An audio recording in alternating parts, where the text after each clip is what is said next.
नमस्कार, मैं हूं शुभम कुमार और आप सब देख रहे हैं राइज इंडिया 24।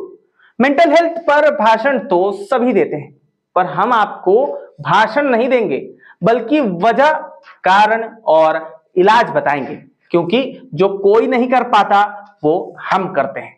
क्या आपके साथ भी ऐसा होता है कि जब मौसम बदलता है तो मन एकदम सा उदास सा लगने लगता है, बहुत दुखी महसूस होता है, कुछ काम या किसी भी कहीं पर जाने का मन नहीं करता? अगर हाँ, तो ज्यादा परेशान होने की जरूरत नहीं है। ना ही आप में कुछ गड़बड़ है, ना ही आप अकेले हैं। ऐसा आपके अकेले के साथ नहीं बल्कि बहुत से लोगों के साथ होता है। इसे कहते हैं सीजनल अफेक्टिव डिसऑर्डर। ये बीमारी याद रखिएगा, कई लोगों को ऐसा लगता है कि केवल सर्दियों के मौसम में ऐसा होता है, लेकिन ऐसा बिल्कुल भी नहीं है। गर्मियों और बारिशों में भी ऐसा हो सकता है। अब समझते हैं कि सीजनल अफेक्टिव डिसऑर्डर आखिर है क्या। दरअसल ये एक मूड डिसऑर्डर है, या मन का डिस्टर्बेंस भी इसे कह सकते हैं। जब मौसम बदलता है तब कुछ लोगों को घबराहट या अवसाद से जुड़े कुछ लक्षण दिखते हैं, जैसे उदास रहना, एनर्जी की कमी होना, निराशा या चिड़चिड़ापन महसूस होना, किसी चीज में ध्यान न लगना, और इतना ही नहीं बल्कि अच्छी नींद न आना और हर चीज में दिलचस्पी की कमी हो जाना। ये भी सारे लक्षण देखने को मिलते हैं, और अगर ऐसे लक्षण साल दर साल आते हैं तो सीजनल अफेक्टिव डिसऑर्डर की जांच करवानी जरूरी है। यह सिर्फ सर्दियों में हो ऐसा जरूरी नहीं है। हालांकि सर्दियों में ये ज्यादा जरूर देखने को मिलता है, ज्यादा कॉमन होता है। जैसे जैसे सर्दी बढ़ती है, दिन छोटे हो जाते हैं और धूप की कमी होने लगती है, तब इसके लक्षण सामने आते हैं। जैसे ये महसूस करना कि जीने का क्या फायदा, मोटिवेशन कम हो जाना। कुछ लोगों में समर पैटर्न भी होता है, जैसे विंटर पैटर्न होता है वैसे ही समर पैटर्न भी होता है, यानी उन्हें यह तकलीफ गर्मियों में होती है। इसमें नींद कम आती है, भूख कम लगता है, चिड़चिड़ापन और गुस्सा बढ़ जाता है, घबराहट होती है। तो ये ध्यान रख लीजिए कि प्यार नहीं है, ये बीमारी है। और जब जब बीमारी के बारे में हम बताते हैं तो ये भी बताना जरूरी है कि इसका कारण क्या है। ये हार्मोन और एक तरीके से अंदर से सिरकैडियन रिदम जो होता है उसके बदलावों से जुड़ा होता है। सिरकैडियन रिदम यानी बॉडी क्लॉक। हमारी बॉडी सूरज की रोशनी से जुड़ी होती है। सूरज की रोशनी से हमारे शरीर में सेरोटोनिन और साथ ही मेलाटोनिन का भी बैलेंस बना रहता है। सर्दी में जब रोशनी कम हो जाती है तब यह बैलेंस बिगड़ जाता है। कुछ लोग जिनमें डिप्रेशन या बाइपोलर डिसीज ये सारी टेंडेंसीज होती हैं, उनको इस मौसम में उदासी और उससे जुड़े कई और दूसरे लक्षण महसूस होने लगते हैं। बेसिकली ये एक जेनेटिकली रिलेटेड बीमारी भी होती है, यानी अगर पहले से ये समस्या किसी परिवार वाले में रही है तो ये परिवार में माता पिता को या कहीं भी आपके परिवार से जुड़े किसी व्यक्ति को रहती है तो बच्चों में भी ये लक्षण आ जाते हैं, यानी आप में भी आएंगे। और ऐसे लक्षण साल में दूसरे समय भी नजर आते रहते हैं, जैसे बारिश के मौसम पर बहुत से लोग इसे डिप्रेशन जैसा समझ लेते हैं। तो आइए आप समझते हैं कि डिप्रेशन और सीजनल अफेक्टिव डिसऑर्डर में क्या फर्क है। दरअसल जो लक्षण डिप्रेशन में देखने को मिलते हैं, जैसे उदासी, मन न लगना, चिड़चिड़ापन, वैसे ही लक्षण सीजनल अफेक्टिव डिसऑर्डर में भी देखने को मिलते हैं।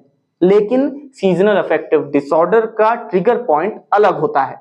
यह मौसम के बदलाव और रोशनी की कमी से होता है। लेकिन जो लोग मेजर डिफेक्टिव या डिप्रेसिव मान लीजिए डिसऑर्डर से जूझ रहे हैं, उनमें ये लक्षण दिखने के पीछे वजह केवल मौसम नहीं होती।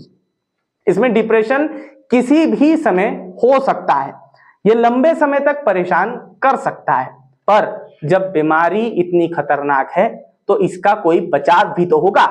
इसके लिए हम हैं। चलिए हम आपको बताते हैं कि इस बीमारी से आखिर बचे कैसे। सबसे पहले यह पता करना जरूरी है कि मौसम या रोशनी में बदलाव आपके मन को कैसे इफेक्ट कर रहा है, यानी इसकी सही जांच करानी बेहद जरूरी है। यह कंडीशन कई बार लड़कियों में देखी जाती है, या कह लीजिए मूड स्विंग्स, क्योंकि ये समस्या हार्मोन से जुड़ी हुई है। पीरियड साइकिल की वजह से पूरे महीने हार्मोन में बदलाव होते रहते हैं। इस वजह से कई बार ये समस्या प्री मेंस्ट्रुअल सिंड्रोम के रूप में भी देखी जाती है। जब एक बार ये जानकारी हो जाती है कि आपके साथ ऐसी समस्या है, तो उसी हिसाब से बचाव आपको करना होगा।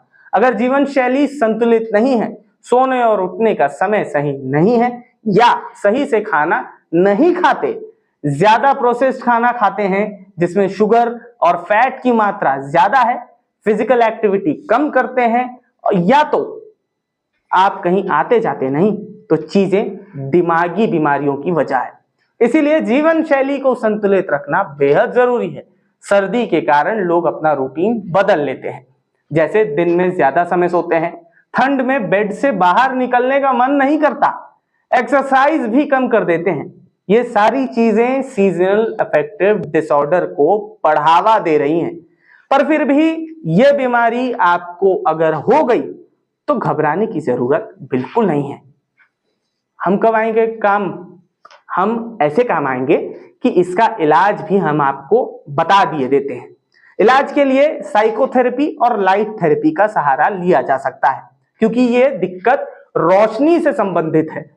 ऐसा कहा जाता है कि जिन लोगों को डिप्रेशन की समस्या है, उन्हें रोशनी में रहना चाहिए।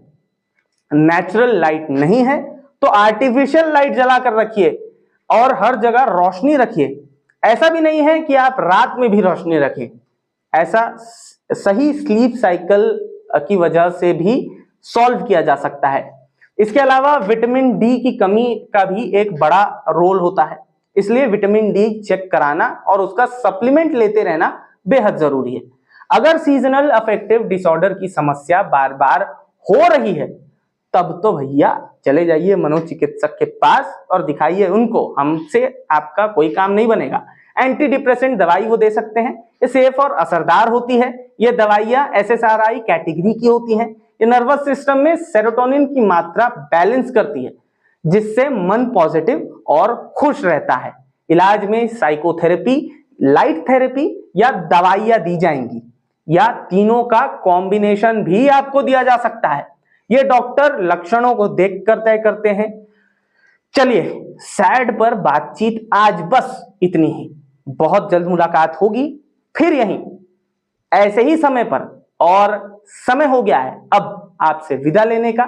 मैं हूं शुभम कुमार और आप मेरे साथ बने हुए थे राइज इंडिया 24 पर। नमस्कार।